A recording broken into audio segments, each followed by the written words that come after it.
What's up guys, this is Nirpon from the Underwater Photography Guide and Bluewater Photo. Now I'm here today with probably the most exciting camera in 2026, the Nikon ZR. Now this is Nikon's newest full-frame mirrorless cinema camera, and you might be wondering why is it so exciting? Well, it comes in the name.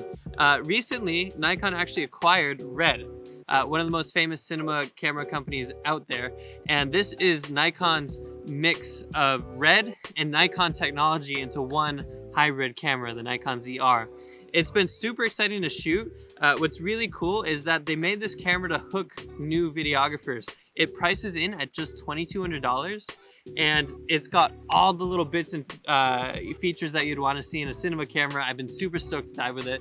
The conditions have been excellent. It's been flat. The sun rays were out today. It was beautiful blue water, which rarely happens in Washington. I was out here on the North Coast. It's pretty rugged. It's sometimes there can be surge, sometimes there can be current, but today it was overall pretty mild.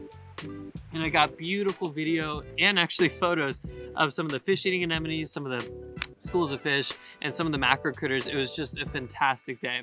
Now, before I get into the full review, please make sure you like and subscribe to our channel. It really helps us out with the YouTube algorithm. It gets our content out there, and it gets all those out there watching and learning about Nikon's newest cinema gear. So it's really cool to have that following and to get people excited about underwater photography and video, which is you know, two of my biggest passions. Just starting off, I can say that this camera is packed full of every feature you could ever want in a cinema camera. It's got all the bits and pieces like zebra stripes, histograms, visual tools. It has LUTs that allow you to view log footage and raw footage so that it looks like it's processed, so you can kind of understand what you're shooting. Speaking of log and raw files, for those of you that don't know, most video cameras, they don't really do raw video, kind of like a raw photo, where you have all of the data from the sensor uncompressed. Well, this camera does. This is a true cinema camera and is probably one of the cheapest price points for getting real raw video. And the coolest thing about it is that it shoots red raw video. So it's taking that red technology, that red raw cinema video that you see in the movie theaters, and it's bringing it to a Nikon camera, and that's really cool to see.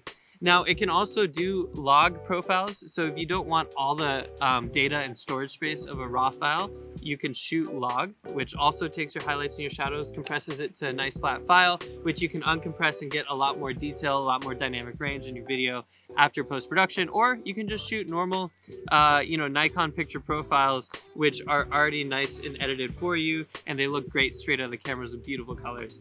I was doing all three of those things. So I was shooting raw, I was shooting log, I was shooting the normal picture profile because I like a little bit easier editing. It's just me. And the colors were coming out phenomenal. It was beautiful. I did some manual white balance tests. I thought the color came out really nice. With the kelp, the reds came out, but one of the cautions that I would like to give Nikon shooters out there is that some Nikon cameras can handle deep and some can't. So like the Nikon Z8, I wasn't able to do a manual white balance below 50 feet. With the Nikon Z6 III, I was. But that being said, I've also heard from a couple shooters out there that they haven't been able to get their cameras to do that. So I want to see how deep I can get with the ZR, and that will be coming up in some tests. So stay tuned for that information.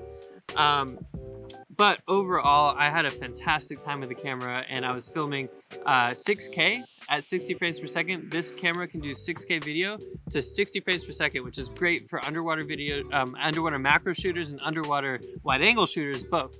Now, the 6K video is great for macro shooters because you can crop your video in and get more details and get close to your subjects for macro. And the 60 frames per second is great because you can slow down your footage if you're a wide angle shooter. Now, I was doing a lot of handheld video.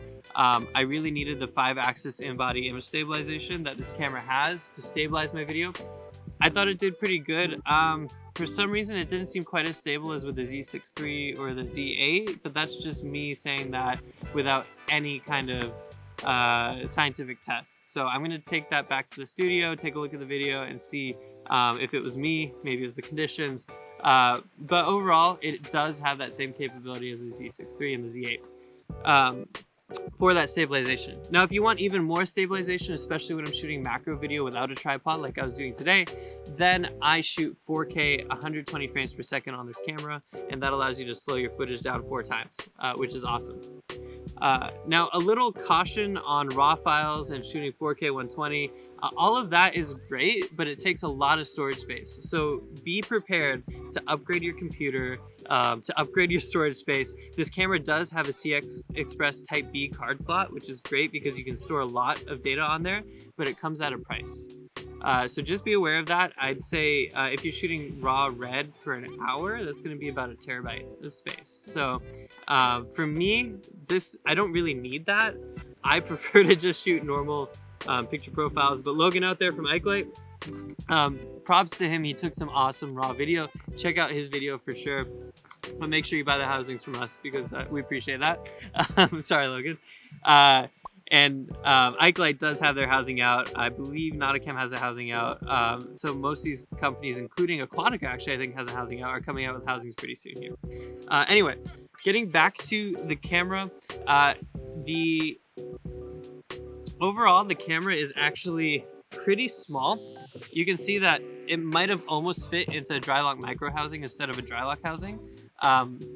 There is some space here, which is great because it's pretty light underwater. Honestly, it was almost floating with one strobe, which is pretty cool. So it's very lightweight. The only downside of having such a light, small body is that it's very simple and it's kind of hard to hold above water. But I only care about underwater stuff, so I don't really care about that.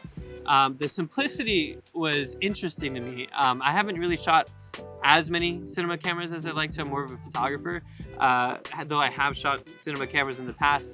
And I thought the only downside of this whole system is really the menu design and the body design. There's not that many buttons, which is great because it is very easy to like just go through and you know what buttons you're gonna hit. Basically the whole time I was in my quick menu, which is no longer called the I menu.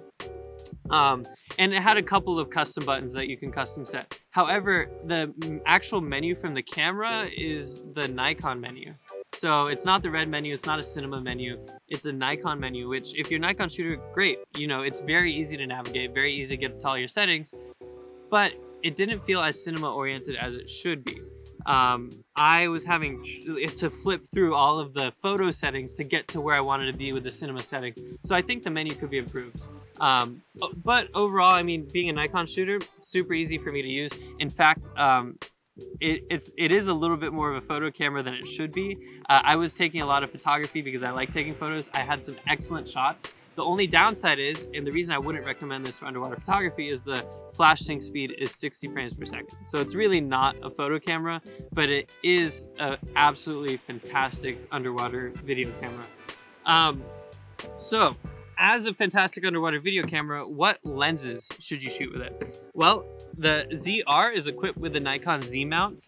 The Z mount is Nikon's newest mount. It's upgraded from the F mount. It's got a smaller flange distance, which allows you to have more space between the last lens element and the sensor, which lessens the diffraction that you get on your image, and then you start to get sharper corners. So Z glass is amazing. And I think for wide angle, the ideal glass for this camera is probably the Z14-30. It's an excellent lens. I'm actually filming with the Z14-30 right now. However, today I took the the F mount 8-15 fisheye, which is my favorite fisheye lens, out here because I wanted to do a lot of close focus wide angle. This is kind of a macro site, but it's got some nice anemones, it's got some nice kelp, but you really have to be close to everything because it's a very compressed site with a lot of narrow channels. So I wanted to shoot fisheye. So I did that. The other lens that I shot was my macro Z105, and that is a fantastic macro lens. It's probably one of the sharpest macro lenses I've ever shot. If not the sharpest, I think it's probably the sharpest. However, I haven't shot that new Sony 100, so that's coming up. Stay tuned for that review. But overall, I loved shooting with the Z105. I felt like, again, like I said, the autofocus wasn't quite as quick as I would have liked with the Z105, but I still have to kind of get through my autofocus settings and play around with it and see how I like the autofocus. But overall, absolutely a fantastic macro lens choice, and I was really happy with it. All right, so let's talk underwater housings for the Nikon ZR. Currently, there's 3 on the market, though I fully expect there to be more. First, you've got the amazing Ikelite ZR underwater housing. Shout out to Ikelite for lending me this housing for this review. No money exchanged hands there. The next housing on the market is the Aquatica ZR housing. It's a fantastic anodized aluminum housing. I believe Aquatica has a new owner, so I'm very excited to see how it looks like from an engineering standpoint. The new owner is an engineer. That's pretty cool. And then there's the Nikon ZR housing, another anodized aluminum housing. Now, for this review, I shot the Ikelite ZR housing, which runs for $19.95. So not a bad price point, all things considered. Really an affordable housing, but I really feel like they outdid themselves to this housing and thought of everything. Looking at the camera, I was a little bit nervous about the ergonomics because there's actually a photo to video switch, and I was like, how are they gonna do that? It's a really kind of weird switch at the top of the camera. But they used this dial here that made it really easy to switch between photo and video. They had two controls for your shutter speed and aperture. One of the cool things about the ZR is it does have a true, 180 degree shutter. So that is pretty cool. And I was able, you can go all the way to, I think, 360, but I was shooting 180 degree shutter, which basically means your shutter speed is going to be twice your frame rate. And now you don't have to go in and actually set your shutter speed every time you change your frame rate. And that was really cool for me. Really, really helpful and really useful. There are a couple buttons for the custom buttons here. There is back button autofocus, and we custom set the one custom button to have back button autofocus, so you can actually hit that lever and it'll focus, and then you can take a shot or you can start a video with the shutter lever right here, which was very easy to use. Now, I shot photography with this thing with Ikelite's new fiber optic transmitters that they have, and it worked great with the Ikelite. I think this is a DS230. I don't know if it's a 230 165, but either way, it was plenty of light. I was almost at the lowest power actually most of the time.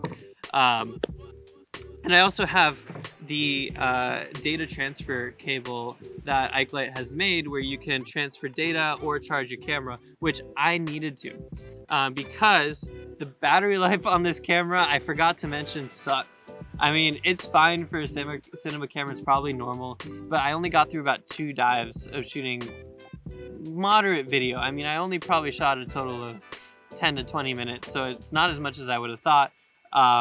But the camera was on the whole time I was taking photos, but it is a 2 dive battery life, so make sure you have extra batteries. Just putting that out there, and we can always get you extra batteries if you get it through Bluewater.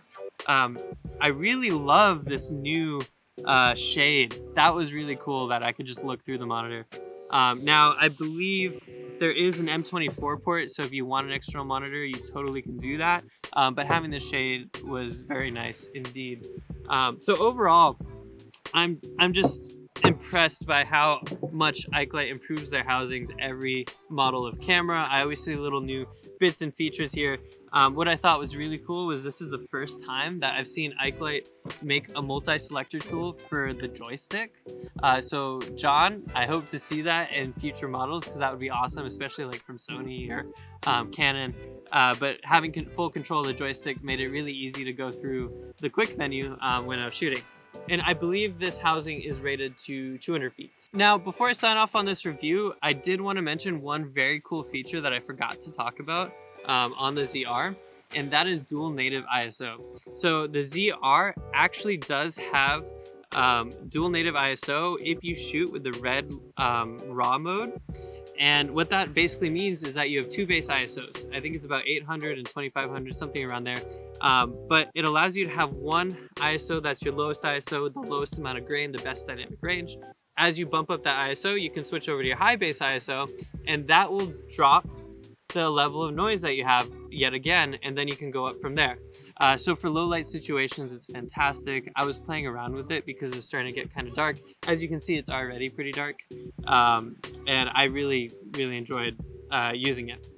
So that right there is my full review, but thank you guys so much for watching. If you'd like to get a ZR system together, we are a Nikon dealer. We can sell you the lenses, the camera, the housing, the lights, the Ikelite housing, So reach out to us at sales@bluewaterphotostore.com. We'll get something set up for you. If you have any questions or comments, drop them below, or again, reach out to us at sales@bluewaterphotostore.com.